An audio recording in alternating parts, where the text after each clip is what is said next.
Hello friends, मैं जमाल और Android tutorial series में हम काम कर रहे थे एपीआई के ऊपर। तो लास्ट वीडियो में हमने ये सीखा था कि एपीआई बनाते कैसे हैं, एपीआई का आर्किटेक्चर क्या होता है, कैसे बनाते हैं, किस प्रोग्रामिंग लैंग्वेज से बनाते हैं वगैरह वगैरह। तो थोड़ा सा हम फ्लैशबैक करेंगे, थोड़ी सी पुरानी चीज़ों को ज़रा सा हल्का रिवीजन करेंगे। उसके बाद आज का जो वीडियो का मेन टारगेट है वो ये है कि उस बनाए हुए एपीआई को हम अपने एंड्रॉयड एप्लीकेशन से एक्सेस कैसे करेंगे, क्योंकि हमारा मोटिव एपीआई बनाने का यही है कि हम उसे अपने एंड्रॉयड एप्लीकेशन से एक्सेस कैसे करें। और बेसिकली जो मेरा वीडियोस होता है वो एंड्रॉयड बेस्ड करके है। तो अपने इस वीडियो में हम ये देखेंगे कि हम अपने एंड्रॉयड एप्लीकेशन से उस एपीआई को एक्सेस कैसे करें जिसे हमने बनाना सीखा है।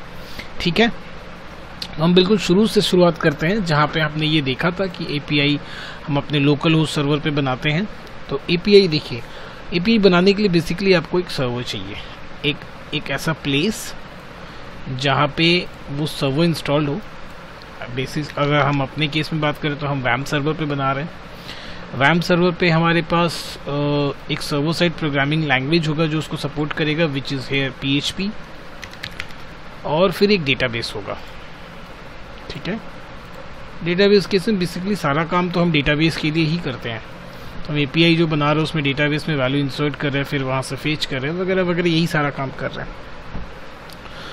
तो ये जो सर्वर है ना, इसे हटा देते हैं, इसे हम यहाँ पे सर्वर लिखते हैं, ज़्यादा बेटर होगा। क्योंकि आप प्रैक्टिस करने के बाद ये भी हो सकता है कि आप इसे लाइव सर्वर में प्रैक्टिस करो। ठीक है, ज़रूरी नहीं कि आप लोकल होस्ट में ही करो। तो ये जो हम लोग कोड करेंगे, प्रैक्टिस करेंगे, चीज़ें जानेंगे, वो हम दोनों को लेके पकड़ेंगे कि हम लोकल होस्ट पे भी काम करें तो भी ये प्रैक्टिस स्ट्रैटेजी होगा, और सर्वर पे भी काम करो तो ये स्ट्रैटेजी। तो बेसिकली एपीआई का फंडा ये हुआ अपना कि हमारे पास एक सर्वर है जहाँ पे हमने एक PHP का स्क्रिप्ट लिख रखा है। अब वो ये PHP भी ज़रूरी नहीं कि PHP में ही हो। बहुत सारे स्टूडेंट ने क्वेश्चन कर दिया कमेंट में कि क्या वो PHP में होगा, JSP में हो सकता है, ASP.NET हो सकता है। तो वो किसी भी सर्वर साइड स्क्रिप्टिंग में हो सकता है, बशर्ते आपका सर्वर कौन सा है ये मैटर करता है। अगर वो विंडोज़ बेस्ड सर्वर है तो ऑब्वियसली वो ASP.NET पे होगा, अगर वो लिनक्स बेस्ड सर्वर है तो JSP और PHP पे हो सकता है। ठीक है, ये डिपेंड करता है सर्वर के ऊपर, और सर्वर के ऊपर डिपेंड करता है कि हम कौन सा सर्वर साइड स्क्रिप्टिंग लैंग्वेज इस्तेमाल करेंगे। जनरली केसेस में, मैक्सिमम केसेस में Windows based Linux based server होते हैं, तो ऑब्वियसली लैंग्वेज जो होता है वो PHP या JSP हो सकता है। PHP most widely used. ये हमारा API हो गया, ये जो फंडा है ये हमारा API हो गया, एप्लीकेशन प्रोग्रामिंग इंटरफेस। अब यहाँ पे हमने एक कोड लिख दिया PHP में। इस कोड का काम क्या है? बाहर से पैरामीटर एक्सेप्ट करना, दो मेथड के थ्रू, आइदर गेट या पोस्ट। इन दो मेथड के थ्रू वो बाहर से पैरामीटर एक्सेप्ट करेंगे। अब इन्हें पैरामीटर भेजने वाला कोई भी हो सकता है, एक मोबाइल डिवाइस भी हो सकता है, कोई एक वेब एप्लीकेशन भी हो सकता है, ये वेब एप्लीकेशन भी हो सकता है, कोई एक ऐप भी हो सकता है, या कोई एक थर्ड पार्टी सॉफ्टवेयर भी हो सकता है। जैसे कि हमारे केस में लास्ट डे हमने क्या एक एप्लीकेशन इस्तेमाल किया था, वो भी हो सकता है। ठीक है, तो कोई थर्ड पार्टी सॉफ्टवेयर भी हो सकता है, हमारा एप्लीकेशन भी हो सकता है, वेब भी हो सकता है। ये तीनों के तीनों क्या करेंगे? इस मेथड का इस्तेमाल करेंगे, गेट या पोस्ट का इस्तेमाल करके पैरामीटर्स को कहाँ भेजेंगे? हमारे इस स्क्रिप्ट में, PHP का लिखा हुआ स्क्रिप्ट जो हमारा क्या कहलाएगा? API कहलाएगा। अब ये जो सर्वर है ये कहीं पे भी हो सकता है, ये सर्वर आपके GoDaddy पे भी हो सकता है, ये HostGator पे भी हो सकता है, ये Bluehost पे भी हो सकता है, ये कहीं भी हो सकता है। बेसिकली टारगेट क्या है? टारगेट ये है, ये जो तीनों एप्लीकेशन है या सॉफ्टवेयर हैं, ये अपने एप्लीकेशन के थ्रू या कोड के थ्रू डेटाबेस में कुछ चेंज करना चाहते हैं। तो ऐसा क्या है कि हमने PHP स्क्रिप्ट में लिखा है डेटाबेस का चेंज का काम, बट वो जो वैल्यू है, वो जो पैरामीटर्स हैं, वो ये एप्लीकेशन भेज रहे हैं। अब यूज़र क्या करेगा? बेसिकली यूज़र करेगा, एप्लीकेशंस में इनपुट दे देगा। हमारा एप्लीकेशन क्या करेगा? डेटा को उठाएगा, डेटा को उठा के भेज देगा कहाँ पे? इस गेट और पोस्ट के थ्रू होते हुए कहाँ पहुँच जाएगा? ये इस स्क्रिप्ट को एक्सेस करेगा हमारा एप्लीकेशन, और इस स्क्रिप्ट को एक्सेस करके जो पैरामीटर आया है इसमें एम्बेड करेगा और इसको एग्जीक्यूट करेगा। जब ये एग्जीक्यूट करेगा ये टेबल चेंज हो जाएगा। That is all about the thing. ये पूरा इसका वर्किंग स्ट्रक्चर है। तो ये चीज़ तो हमने लास्ट वीडियो में भी डिस्कस किया था। इंपॉर्टेंट क्या है? मेजर पार्ट क्या है? मेजर पार्ट ये है, अब इन दोनों का रोल खत्म। इन दोनों का रोल हमने लास्ट वीडियो में डिस्कशन में किया था। अगर कोई फर्स्ट टाइम इस वीडियो को देख रहा है तो लास्ट वीडियो का मैं डिस्क्रिप्शन जरूर दूंगा वीडियो में, आप पहले उसे क्लियर करके देखिएगा। ठीक है, ज़्यादा बेटर ऑप्शन है। तो आज का जो मोटिव है हमारा ये कि ये हमारा जो एप्लीकेशन है इस API को एक्सेस कैसे करेगा, that is more important question. ये हम जावा में या हम जो अपना जो भी कोड कर रहे हैं, कुछ लोग कोटलिन में कर रहे हैं, कुछ लोग जावा में करते हैं, व्हाटएवर, तो हमारा ये एप्लीकेशन जो है इस API को एक्सेस करेगा कैसे, that is more important question, और वही आज के हम इस वीडियो में देखेंगे। देखिए, अपने इस एप्लीकेशन से इस इंटरफेस को एक्सेस करने का बहुत सा तरीका है, ठीक है, बहुत सा तरीका। सबसे पहला और बेसिक तरीका कि आप बिना किसी लाइब्रेरी के इस्तेमाल के कीजिए। अगर हम बिना किसी लाइब्रेरी के इस्तेमाल के करेंगे तो हम एसिंग टास्क का इस्तेमाल करेंगे, ठीक है, जो कि काफ़ी पुराना और ट्रेडिशनल हो चुका है, काफ़ी ओल्डिश है। अगर सेकेंड वे में आते हैं तो हम किसी लाइब्रेरी का इस्तेमाल करेंगे। Library the most common most widely use is Volley, ठीक है, या आप रेट्रोफिट इस्तेमाल कर लो। तो अगर हम रेट्रोफिट इस्तेमाल करें तो भी या वॉली इस्तेमाल करें तो इन दोनों का टेक्निक थोड़ा अलग है, इसका टेक्निक अलग है, ये भी ऑब्सोलेट है, ये कोई इस्तेमाल नहीं करता। और ना ही आप जब वो कि प्रोफेशनली कमर्शियली आप कभी काम करोगे तो इसका इस्तेमाल करोगे। ऑब्वियसली हम किसी लाइब्रेरी का इस्तेमाल करेंगे, वो वेल टेस्टेड होता है, स्पीड अच्छा होता है, सारी चीज़ें उसमें होती हैं। तो अगर आप कल को काम करोगे तो कोई भी डीबग होने का कोई चांस नहीं, क्योंकि वो टेस्टेड होते हैं, बहुत प्रॉपरली टेस्टेड होते हैं।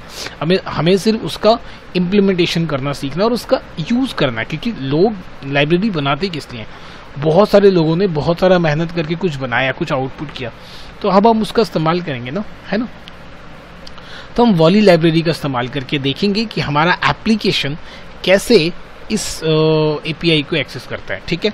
इसे मैं थोड़ा सा हटा देता हूँ, काफ़ी कचरा हो गया। तो this is my mobile application, और यहाँ हमारा सर्वर हो गया, ठीक है। सर्वर के पास है एक छोटा सा डेटाबेस, और यहाँ पे हमारा वो PHP का स्क्रिप्ट है, which is in terms of API, ठीक है, रेस्ट API।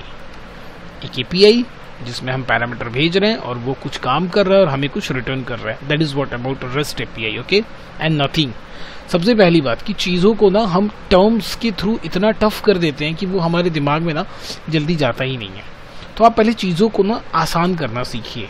जो कुछ भी ये स्टैंडर्ड जो टर्म्स होते हैं, जिन्हें सुन के ही हमारा ब्रेन ना पहले ही नेगेट कर देता है कि नहीं ये कुछ काफ़ी बड़ा चीज़ है, तो उसे वो समझने का कोशिश ही नहीं करता है। तो पहले तो आप चीज़ों को स्मॉल करके तोड़ना सीखिए, इजी करना सीखिए। जब हम उसे तोड़ के बिल्कुल आसान कर देंगे ना, तब हमारे दिमाग को समझने में आसानी होगी, ठीक है। तो हमारा टारगेट बेसिकली, हमारे वीडियो का टारगेट यही कि हम चीज़ों को आसान करें, प्रोग्रामिंग को आसान करें। आगे बढ़ते हैं।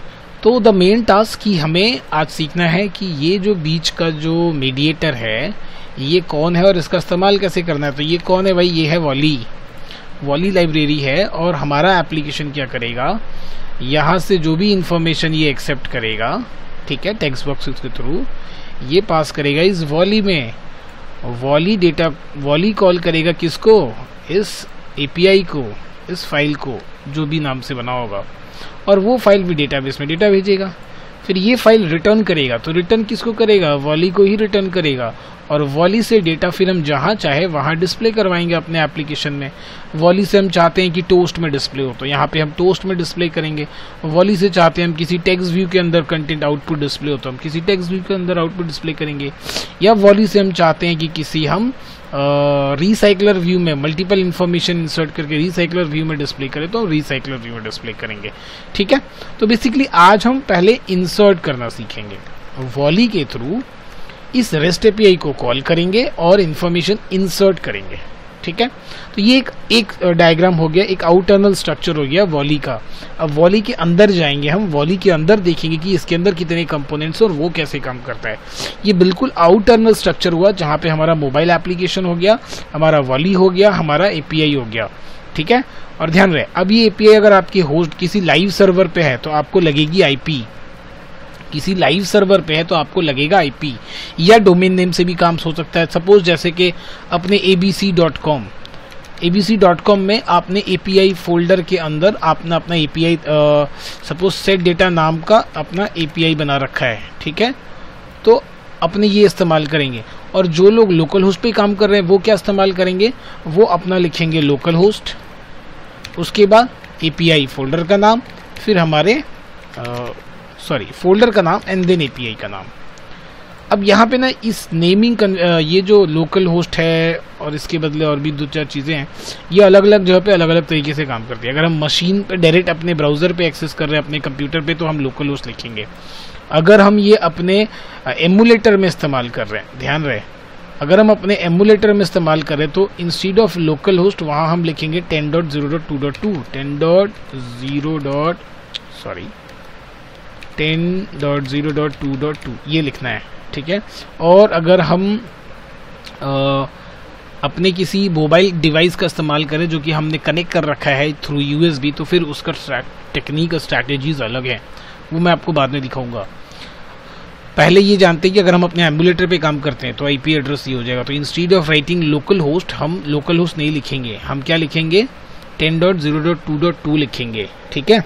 और अगर आप एमुलेटर इस्तेमाल कर रहे हो तो एमुलेटर की जगह आप अपना ये लोकल होस्ट की जगह आप अपना आईपी एड्रेस इस्तेमाल करो, बट उसके लिए आपको कुछ सेटिंग्स करने पड़ेंगे वैम सर्वर में, जो कि हम आने वाली वीडियो में देखेंगे।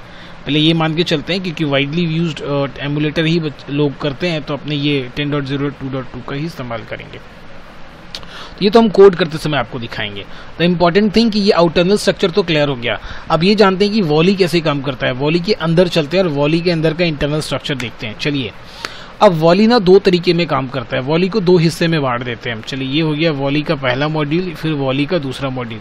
तो वॉली के जो बीच में मैंने डायग्राम बनाया ना, उसी मॉड्यूल को हम 2 हिस्से में बांट दिए। पहला हिस्सा हमें बनाना होगा एक स्ट्रिंग रिक्वेस्ट, ठीक है, हमें बनाना होगा एक स्ट्रिंग रिक्वेस्ट। ये स्ट्रिंग रिक्वेस्ट 3 पैरामीटर एक्सेप्ट करेगा। अब ध्यान दीजिए, ये स्ट्रिंग रिक्वेस्ट 3 पैरामीटर एक्सेप्ट करेगा। पहला पैरामीटर क्या होगा? पहला पैरामीटर होगा आपका मेथड। आप क्या मेथड इस्तेमाल करोगे? मतलब क्या हुआ भाई इसका? आपने जो यहाँ पे ये जो सर्वर है, सर्वर में जो आपने ये बना रखा है अपना एपीआई, ये जो एपीआई आपने बना रखा है, तो यहाँ पे अभी मैंने थोड़ी देर पहले बताया कि हम पैरामीटर एक्सेप्ट करेंगे। तो पैरामीटर हम कैसे एक्सेप्ट कर रहे हैं? कौन सा मेथड से? क्या हम $_गेट से इस्तेमाल कर रहे हैं ना $_पोस्ट से इस्तेमाल कर रहे हैं? अगर हम $_पोस्ट से इस्तेमाल करें तो यहाँ हम मेथड पोस्ट इस्तेमाल करेंगे, पोस्ट यूज़ करेंगे। और गेट इस्तेमाल करें तो यहाँ हम मेथड गेट इस्तेमाल करेंगे। क्लियर? 2 बातें। तो अभी इसको बता देते हैं क्योंकि अभी अपने को और स्पेस चाहिए इधर वॉली को एक्सप्लेन करने के लिए। दूसरा क्या इस्तेमाल करना है? दूसरा यूआरएल इस्तेमाल करना है। अब इसी यूआरएल बहुत इंपॉर्टेंट है ये। अगर आप अपना एमुलेटर इस्तेमाल कर रहे हो तो एमुलेटर के अंदर जो बजाय लोकल होस्ट के हम लिखेंगे 10.0.2.2, ठीक है, इस बात पे ध्यान रखिएगा। और बाकी फिर जो पाथ है, जैसे इंस्टीड ऑफ लोकल होस्ट, यहाँ पे HTTP instead of local host, हमारा लास्ट डे जो हमने आपको बताया था API, और यहाँ पे फिर क्या था अपना सेट डेटा समथिंग कुछ था, सेट डेटा.php, ये हमारा पाथ था लास्ट वाले वीडियोस में।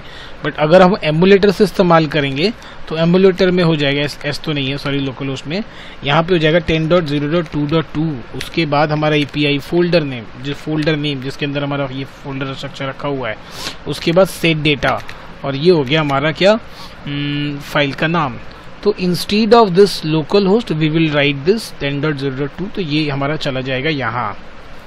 तो स्ट्रिंग रिक्वेस्ट बन रहा है जिसमें हमने पहले मेथड पास किया, क्या मेथड गेट या पोस्ट, उसके बाद यूआरएल पास किया। अब यहाँ पे 2 चीज़ें नहीं, यहाँ पे अल्टीमेटली हमें 3 चीज़ें पास करनी है क्योंकि हम इंसर्ट कर रहे हैं। देखिए, जो डायग्राम मैं बनाऊंगा बिल्कुल उसके हिसाब से कोड करूंगा, एक लाइन इधर उधर नहीं होने वाला है। और अगर आपकी डायग्राम समझ गए तो समझिए कोड समझ गए, और जिंदगी में आप कभी नहीं भूलने वाले। तो देखिए, रिक्वेस्ट के अंदर अब ये तीसरे सेक्शन में हमें 3 मेथड पास करने हैं। 3 मेथड पास करने हैं हमें, ध्यान रखिएगा। रिस्पॉन्स लिसनर, ये हो जाएगा रिस्पॉन्स लिसनर, इतना मैं लिख के मैं छोड़ दे रहा हूँ। हाँ, एरर रिस्पॉन्स लिसनर, और तीसरा हमें गेट परम। ये क्या भाई? ये जो यहाँ से पैरामीटर जाएगा, आपका एप्लीकेशन जो पैरामीटर भेजेगा API में, वो चीज़ यहाँ मेंशन की जाएगी। एरर रिस्पॉन्स लिसनर मतलब यहाँ से जब आपका ये जो सर्वर है, ये जो भाई सर्वर है हमारा, ये सर्वर जो रिटर्न करेगा, ये जो सर्वर रिटर्न करेगा, थोड़ा सा भद्दा लैंग्वेज राइटिंग हो गया। ये जो हमारा सर्वर है, ये जो सर्वर रिटर्न करेगा, वॉली को वो रिटर्न वाला पार्ट यहाँ पे दिखेगा अगर एरर है तो, और अगर सक्सेसफुल मैसेज है तो, चलिए ऐसे करते हैं, अगर सक्सेसफुल मैसेज है तो सर्वर वाला सक्सेसफुल मैसेज इसके अंदर दिखेगा, अगर एरर वाला पार्ट है तो सर्वर वाला एरर मैसेज इसके अंदर दिखेगा। ये क्या हो गया भैया, ये हो गया यहाँ से जो आप पैरामीटर भेज रहे हो, चलिए एरो से आपको समझ में आ जाना चाहिए। सर्वर से सक्सेसफुल मैसेज इस ग्रीन वाले में रिस्पांस लिसनर, सर्वर से एरर मैसेज इस एरर रिस्पांस लिसनर रेड वाला मैसेज, और जो यहाँ से जाएगा, जो पैरामीटर जो वैल्यूज जा रहे हैं एपीआई में, वो इस गेट परम से देखिए यहाँ से वैल्यू निकल के जा रहा है यहाँ पे। अब ये बीच का बैटरी क्या है भाई, ये बीच का मॉड्यूल क्या है, ये बीच का मॉड्यूल है हमारा रिक्वेस्ट क्यू, ये बीच का मॉड्यूल है हमारा रिक्वेस्ट क्यू। वॉली क्या करता है, हर एक रिक्वेस्ट का क्यू बना लेता है। क्यू मीन्स एक लाइन, मतलब ऐसा भी हो सकता है ना कि आप अपने एप्लीकेशन में बहुत सारा क्यू रिक्वेस्ट बना रहे हो अलग अलग काम के लिए, तो ये क्या करेगा, एक क्यू बना के रखेगा। क्यू मतलब लाइन। अब उस लाइन में हर एक रिक्वेस्ट को डालता चला जाएगा और वो request line by line execute होगा जाके सर्वर में। तो इसलिए एक रिक्वेस्ट क्यू बना, और हमने क्या बना, एक रिक्वेस्ट। तो हम अपने रिक्वेस्ट को इस रिक्वेस्ट क्यू में लाके खड़ा कर देंगे। भाई लीजिए ये हमारा रिक्वेस्ट है, बाकी रिक्वेस्ट के साथ आप इसे भी रख लीजिए और इसे भी एग्जीक्यूट कर दीजिए। जो रिस्पॉन्स आएगा, जो रिजल्ट आएगा, उन दो टाइप के रिजल्ट के लिए हमारा ये लिसनर तैयार कर रखा है हमने। जो भी आएगा, अगर रिस्पॉन्स पॉजिटिव रिस्पॉन्स आता है तो इसके अंदर डिस्प्ले होगा, एरर होता है कुछ तो इसके अंदर डिस्प्ले होगा, और ये तो भैया भेजने के लिए था। So that is the internal architecture of Volley that we are going to use. Hope it clear. इससे पहले वाले डायग्राम में हमने आउटरनल आर्किटेक्चर देखा, जहाँ पे एप्लीकेशन था, वॉली था, और लास्ट में क्या था, हमारा सर्वर। अब हम बीच में चले आ गए, उस बीच को वॉली को हमने जूम आउट किया और उसके इंटरनल स्ट्रक्चर को देख रहे हैं, जहाँ पे दो चीज़ें ही मेन है, स्ट्रिंग रिक्वेस्ट और रिक्वेस्ट क्यू। रिक्वेस्ट क्यू क्या है, ये क्यू है जिसके अंदर सारे रिक्वेस्ट को हम क्या करते हैं, पुट कर देते हैं, और वो 1 बाय 1 उन सारे रिक्वेस्ट को पोस्ट करता है। पोस्ट मीन्स सर्वर के पास भेज देता है। तो उससे पहले हमें स्ट्रिंग रिक्वेस्ट बनाने होते हैं, जिसके अंदर 3 चीज़ें होती हैं। पहला मेथड, कौन सा मेथड से पास करेंगे। दूसरा होता है यूआरएल पर डिस्कशन किया अभी हमने। तीसरा होता है 3 मेथड्स नहीं, 2 लिसनर और 1 पैरामीटर्स। 2 लिसनर क्या, सर्वर से जो पॉजिटिव आएगा उसको, सर्वर में जो एरर होगा उससे डिस्प्ले करेगा, और 1 पैरामीटर से जाएगा। तो सारी कहानी तो यहीं खत्म हो गई। अब कोड में बचा क्या, कोड में सिर्फ मेहनत करने वाला काम बचा, लॉजिकल सारा यहीं पे क्लियर हो गया। होप ये आपकी सारी चीज़ें क्लियर। अगर ये क्लियर तो अब कोड में सिर्फ फॉर्मेलिटी करना बचा है। चलिए चलते हैं अब कोड में। ये एक ब्लैंक प्रोजेक्ट ले रखा है हमने। सबसे पहले 2 चीज़ें मैं अभी क्लियर कर देता हूँ, इस वीडियो में ज़्यादा टाइम ना लो, इसलिए 2 चीज़ें मैंने पहले से रेडी कर रखी हैं। सबसे पहले तो इसका डिपेंडेंसी, तो अपने चलते हैं कहाँ पे, ग्रेडल में चलते हैं और वॉली की डिपेंडेंसी ऐड कर देते हैं। ये ऐड करने के बाद आप इसे सिंक नाउ कर लो। ये आपको गूगल पे मिल जाएगा, आप गूगल पे सर्च कीजिएगा वॉली लाइब्रेरी डिपेंडेंसी, आपको बिल्कुल पहले ही यूआरएल में इसकी डिपेंडेंसी मिल जाएगी। कोई भी मेहनत करने की ज़रूरत नहीं पड़ेगी आपको। दूसरा, वो फॉर्म, एंड्रॉयड का वो फॉर्म पहले से रेडी कर लेते हैं। मैंने कर रखा है, सिर्फ कॉपी पेस्ट करूँगा मैं। अंदर का कोड मैं आपको करके दिखाऊंगा, बट ये फॉर्म XML वाला पार्ट ना मैंने लिख रखा है, ठीक है, because it's very time taken. तो ये एमुलेटर चलाने के बाद काफ़ी स्लो हो जाता है, तो थोड़ा सा आपको पेशेंस रखना पड़ेगा। चलिए, मॉडल बिल्ड हो रहा है अभी भी, थैंक गॉड हो गया।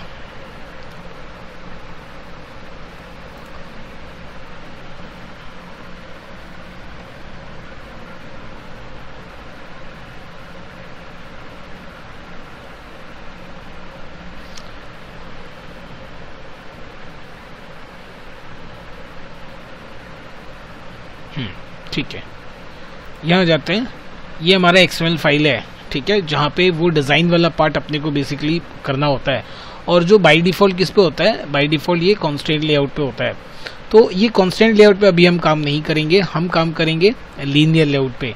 तो ये जो XML हमने यहाँ पे बना रखा है, ये लीनियर लेआउट का ही है। इसे हम यहाँ से कॉपी कर लेते हैं। कॉपी करने के बाद सिंपली क्या करेंगे, इस पूरे को यहाँ से हटा के हम अपना वाला XML पेस्ट कर देते हैं। तो Ctrl A और Ctrl V।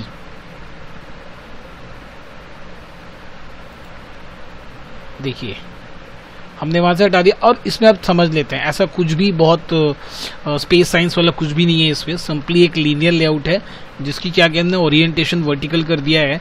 उसके अंदर एक एडिट टेक्स्ट लिया है, फिर उसके नीचे और एक एडिट टेक्स्ट लिया और एक बटन लिया, फिर एक टेक्स्ट व्यू लिया है। देखिए यहाँ पे ये सिंक हो गया, हमारा काम खत्म। इसे मिनिमाइज कर देते हैं।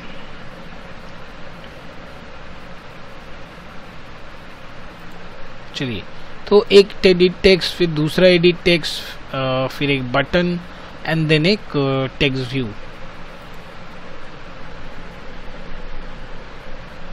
चलिए, एक एडिट टेक्स्ट, दूसरा edit text, button and text view. अब आ जाते हैं हम इसके डिज़ाइन पे।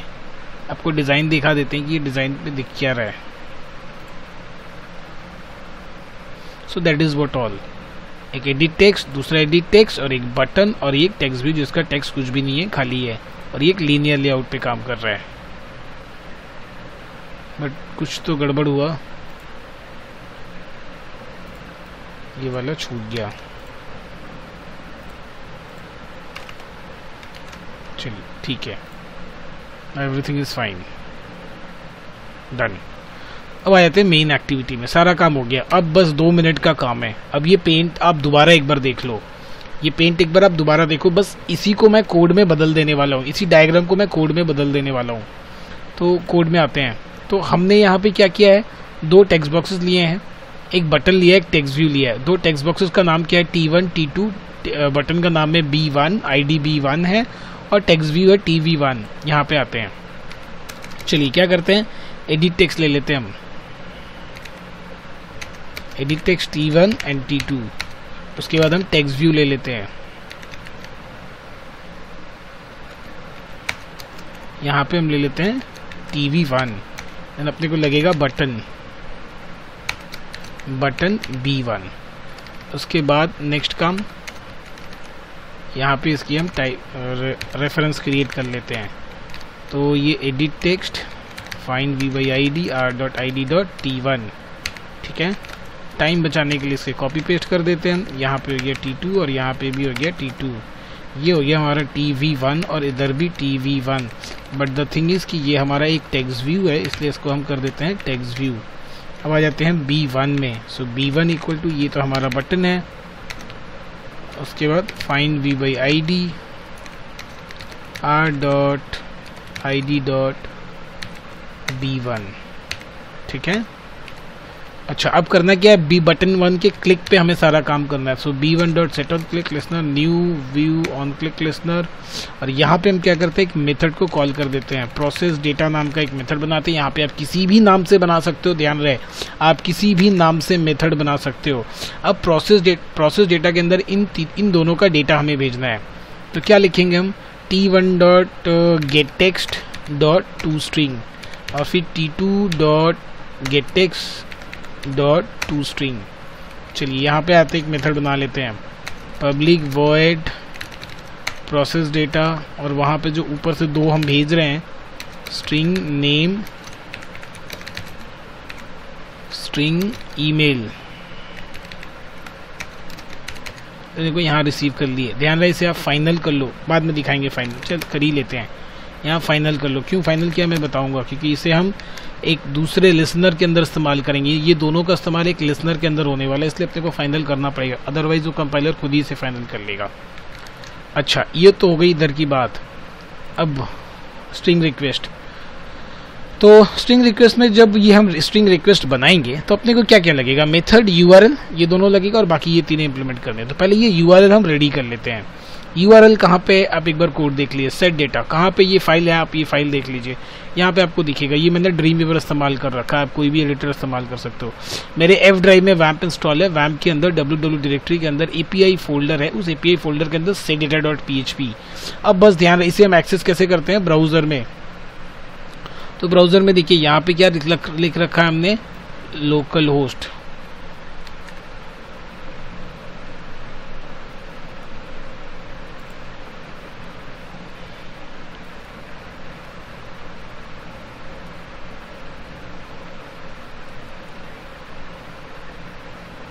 यहाँ पे पेस्ट कर देते हैं लोकल होस्ट को।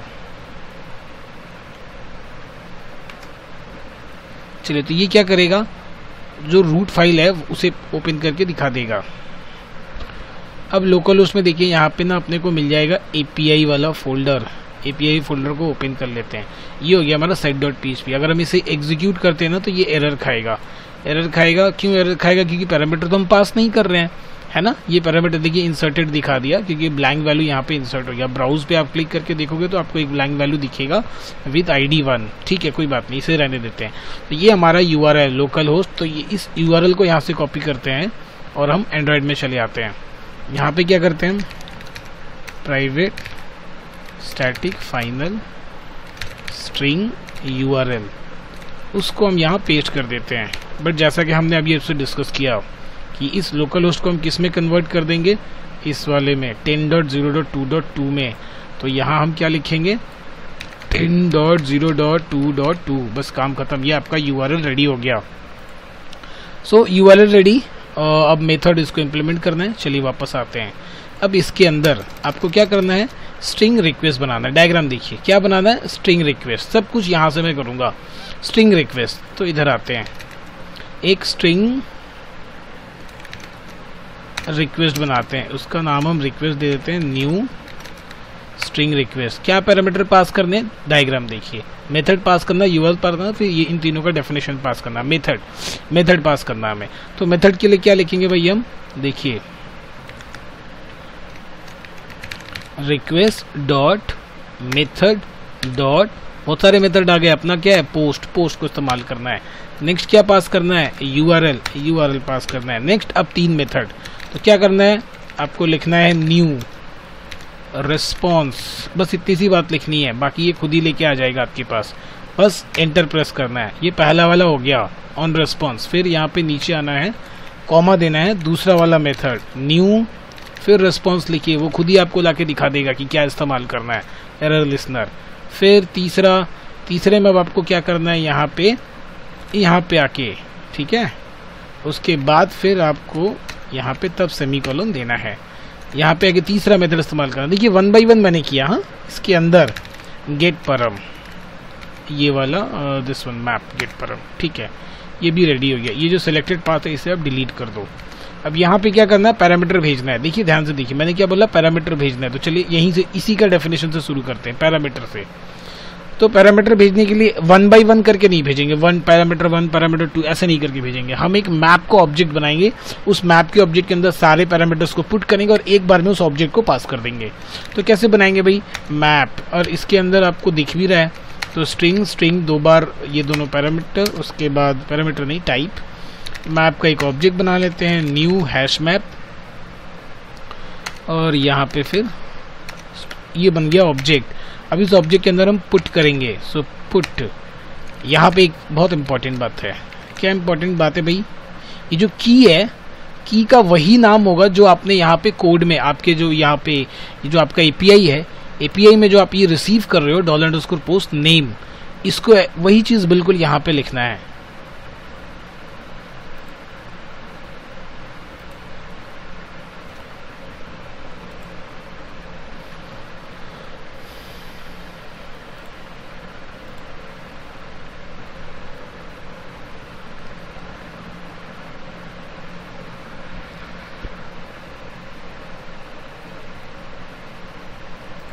चलिए, बहुत प्रॉब्लम करता है एमुलेटर जब चलता है तब।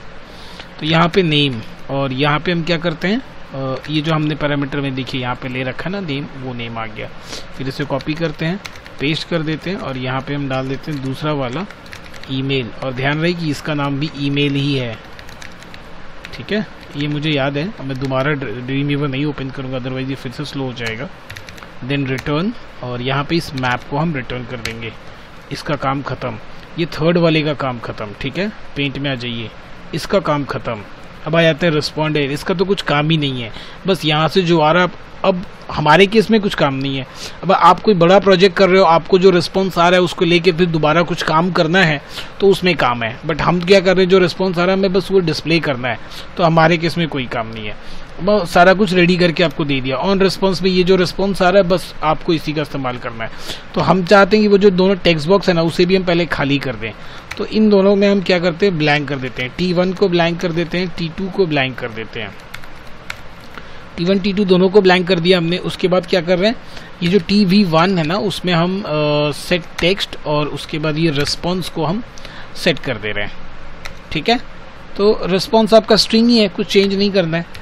TV1 बस कुछ नहीं करना है। चलिए ठीक है, अब एरर में आएगा तो बस इन तीनों को वापस से कॉपी करना है। एरर में भी तो हमें दोनों को टेक्स्ट बॉक्स को खाली कर देना, बशर्ते यहाँ पे एरर दिखाना है।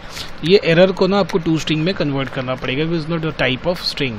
उसके बाद मैं चाह रहा हूँ कि ये भाई एरर है तो ये रेड कलर में दिखे, तो इसका ना मैं टेक्स्ट कलर सेट कर देता हूँ। तो कलर में जाते हैं अपने और कलर डॉट रेड कर देते हैं, और इसकी टेक्स्ट TV1 की टेक्स्ट साइज भी कर देते हैं, क्योंकि बाई डिफॉल्ट टेक्स्ट साइज काफ़ी बड़ा है। तो टेक्स्ट बॉक्स साइज यहाँ पे हम दे देते हैं 14। हो गया, बात खत्म। तो अब कौन सा बात खत्म भाई, ये वाला हिस्सा का काम हो गया। ये जो दिख रहा पार्ट आपको स्ट्रिंग रिक्वेस्ट, ये हिस्सा का पार्ट खत्म। ये तीनों चीज़ें इसके अंदर मैंने देख ली। एक बार वापस देख लेते हैं। देखिए हमने क्या किया, मेथड बनाया स्ट्रिंग रिक्वेस्ट यहाँ से लेके यहाँ तक। इसके अंदर 3 पार्ट, पहला ऑन रिस्पॉन्स, दूसरा ऑन रिस्पॉन्स एरर लिसनर, और तीसरा जो हम पैरामीटर पास कर रहे हैं। जब हम रिसीव करेंगे तो ये पैरामीटर की अपने को ज़रूरत नहीं है। नेक्स्ट ये तो हो गया। अब पॉइंट में आते हैं, रिक्वेस्ट क्यू तैयार करना और जो रिक्वेस्ट हमने बनाया उसको उसमें पुट कर देना है। बस इतनी सी छोटी सी बात है। तो यहाँ पे आते हैं जहाँ पे ये ख़त्म हो गया। अब यहाँ पे आते हैं रिक्वेस्ट क्यू में, क्यू तैयार करते हैं। Then Volley dot new request queue. यहाँ पे अपने उस यहाँ पे बेसिकली कंटेक्स्ट को पास करना है, करंट कंटेक्स्ट को, और क्यू में हम ऐड कर देंगे जो रिक्वेस्ट हमने बनाया है। बस इतना सा बात है, ये ख़त्म। कुछ भी नहीं है ना, ये बहुत आसान है, बहुत ही आसान। अगर आप ये डायग्राम समझ लो तो कुछ भी नहीं है इसके अंदर, कुछ भी नहीं है। One of the most easiest way by using Volley to access your rest API, one of the most easiest way. तो ये इंसर्ट का काम हो गया। अब ये इंसर्ट के काम से आप क्या क्या कर सकते हो, आप रजिस्टर कर सकते हो, ठीक है, आप अपडेट कर सकते हो, आप प्रोडक्ट का इंसर्ट कर सकते हो, ये सारा काम आप कर सकते हो। ठीक है, अपडेट, डिलीट, इंसर्ट, रजिस्टर, ये सारे काम आप कर सकते हो अपने एप्लीकेशन से। अगर यूज़र का साइन अप करना है, यूज़र का रजिस्टर करना है, प्रोडक्ट का इंसर्ट करना है, ये सारे काम हम अपने इस से कर सकते हैं, वाली लाइब्रेरी से कर सकते हैं, पर्टिकुलर इसी कोड से कर सकते हैं। ठीक है, कोई भी चेंजेस नहीं करना हो, जो पैरामीटर जो है आपके नंबर ऑफ वो बढ़ जाएंगे, दूसरा कोई बदलाव नहीं होगा। तो चलिए रन करके देखते हैं कि भाई क्या है, क्या सब कुछ प्रॉपरली काम करेंगे। उससे पहले हम चलते हैं अपने ब्राउज़र में, और ब्राउज़र, ये जो ब्राउज़र है इसे बिल्कुल हम ऑपरेशन में जाके एम्प्टी कर देते हैं, ट्रंकेट कर देते हैं। ओके, ट्रंकेट कर दिया हमने, ब्राउज पे आ गया। नेम ईमेल ये कुछ खाली है। ठीक है, यहाँ पे आते हैं, हम यहाँ से अपने एप्लीकेशन को रन करते हैं। चलिए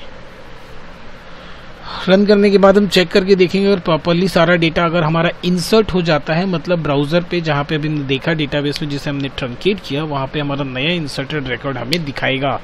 और अगर कोई एरर होता है तो जैसा कि हमने 2 मेथड्स आपको दिखाए, ऑन रिस्पॉन्स और response dot error listener error message को रिसीव करके हमें वो एरर मैसेज दिखा देगा।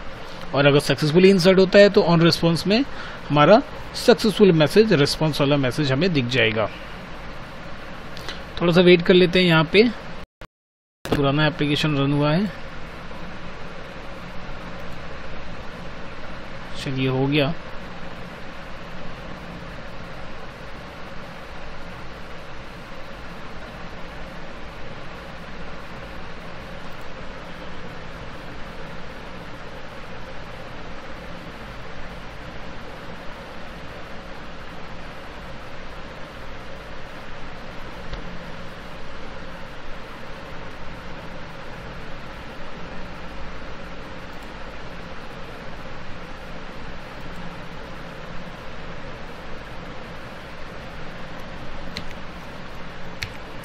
चलिए हमारा एप्लीकेशन रन कर चुका है। अब हम देखते हैं इसे कि ये हमारा वैल्यू इंसर्ट हो रहा है या नहीं हो रहा है। उससे पहले एक बार हम ब्राउज़र में चेक कर लेते हैं, ब्राउज करके there is nothing to show. अब हम इसी एप्लीकेशन को यहाँ पे आ जाते हैं और यहाँ पे आके हम अपना वैल्यू इंसर्ट करके देखते हैं कि रन हो रहा है या नहीं हो रहा है।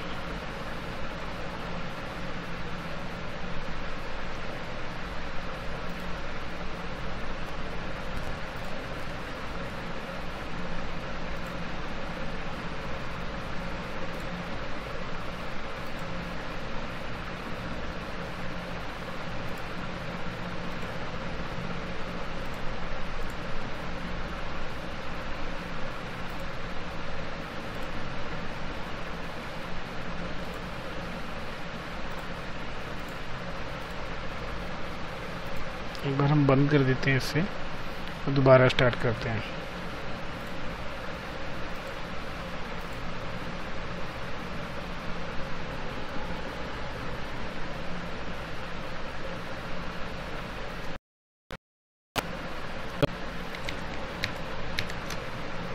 चलिए finally is it working. Entry करके देखते हैं और यहाँ पे हम सेंड टू सर्वर। अच्छा क्या दिखा रहा है? Permission denied. चलिए वापस आते हैं फटाक से, मैनिफेस्ट में आते हैं। मैनिफेस्ट में आके हम परमिशन इसे दे देते हैं, यूजर्स परमिशन। किस चीज़ का परमिशन चाहिए भाई? इंटरनेट का। ठीक है, सेव करते हैं। सेव करने के बाद हम इसे दोबारा रन करते हैं, क्योंकि ये आपके थ्रू इंटरनेट या आपके लोकल होस्ट को एक्सेस कर रहा है, तो इसलिए ये बिना इंटरनेट परमिशन के नहीं काम करेगा। So we need internet permission.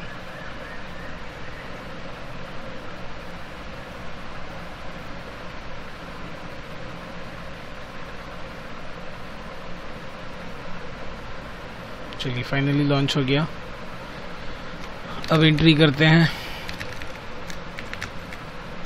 Rate of gmail.com send to server inserted. यहाँ आते हैं, ब्राउज पे क्लिक करके देखते हैं। वाह, फाइनली इट्स शोइंग 1 जमा 11। So that is the all process. ये हमारा पेंट है। पेंट का सारा स्टेप हमने यहाँ पे देखा, एक एक करके सारे स्टेप को समझा। हूबहू सेम का कोड हमने यहाँ लिखा, कुछ भी नया नहीं था, कुछ भी बहुत ज़्यादा नहीं था, कुछ भी टफ नहीं था। जो टफ था आई थिंक वो भी इजी हो गया होगा। तो ये था पूरा प्रोसेस कि हम सर्वर पे लिखे हुए एपीआई को, सर्वर पे बनाए हुए एपीआई को अपने एप्लीकेशन से कैसे एक्सेस करते हैं। तो हमने इस्तेमाल किया वॉली, और फिर वॉली के अंदर के आर्किटेक्चर को स्प्लिट किया, हर एक पार्ट को समझा, उसे कोड किया और बहुत ही कम लाइन ऑफ कोड में और उस एपीआई को एक्सेस किया और डेटाबेस में अपने कुछ इंसर्ट करके देख लिया, और वो वैल्यू हमने किससे लिया था? यूजर से लिया था। So that is the whole process of accessing API. How to access API, इस क्वेश्चन का आंसर क्लियर। अब नेक्स्ट वीडियो में हम या तो फेच करके देखेंगे, फिर हम या किसी दूसरे लाइब्रेरी का इस्तेमाल करना सीखेंगे। तो होप कि वीडियो आपको अच्छा लगा हो और सारे क्वेश्चन, सारे प्रॉब्लम क्लियर हो गया हो कि सर्वर पे रखी एपीआई को कैसे एक्सेस करते हैं। और अच्छा लगा हो तो चैनल को प्लीज़ सब्सक्राइब कीजिएगा और अपने दोस्तों के साथ भी शेयर कीजिएगा। वीडियो देखने के लिए थैंक यू सो मच।